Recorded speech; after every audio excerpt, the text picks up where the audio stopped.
సామెతల గ్రంథం 27వ అధ్యాయం. రేపటి దినమును గూర్చి అతిశయపడకుము.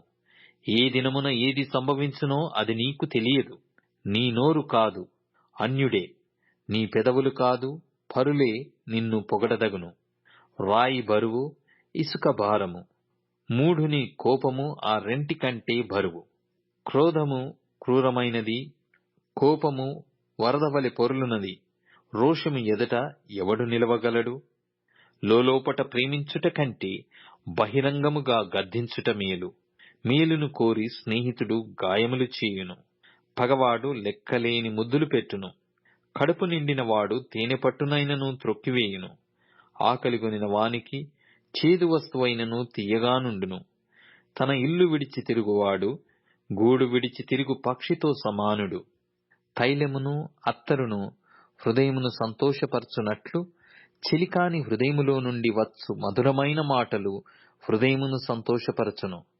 నీ స్నేహితునినైనను నీ తండ్రి స్నేహితునినైనను విడిచిపెట్టకుము. నీకు ఆపద కలిగిన దినమందు నీ సహోదరుని ఇంటికి వెళ్ళకుము. దూరములోనున్న సహోదరుని కంటే దగ్గరనున్న పొరుగువాడు వాసి. నా కుమారుడా, జ్ఞానమును సంపాదించి నా హృదయమును సంతోషపరచుము. అప్పుడు నన్ను నిందించు వారితో నేను ధైర్యంగా మాటలాడుదును. బుద్ధిమంతుడు అపాయము వచ్చుట చూచి దాగును.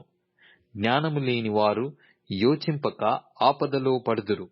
ఎదుటి వాని కొరకు పూటబడిన వాని వస్త్రము పుచ్చుకొనుము. పరుల కొరకు పూటబడిన వాని వలన కుదవ పెట్టించుము.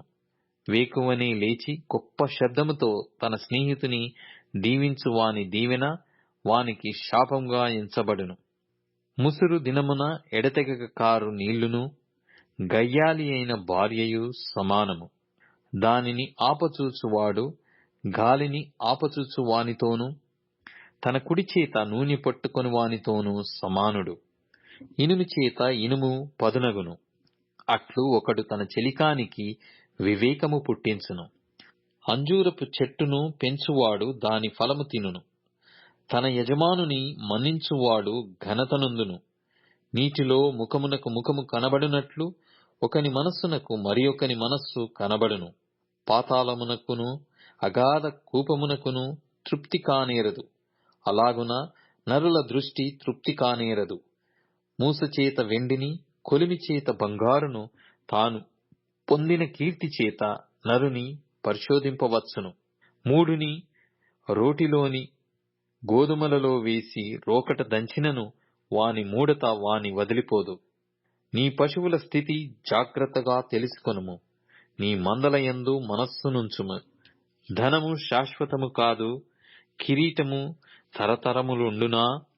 ఎండిన గడ్డి వామివేయబడెను, పచ్చిక కనబడుచున్నది. కొండగడ్డి ఏరబడియున్నది. నీ వస్త్రముల కొరకు గొర్రెపిల్లలున్నవి. ఒక చేని క్రయధనమునకు పొట్టేళ్లు సరిపోవును. నీ ఆహారమునకు, నీ ఇంటివారి ఆహారమునకు, నీ పనికత్తెల జీవమునకు మేకపాలు సమృద్ధియగును.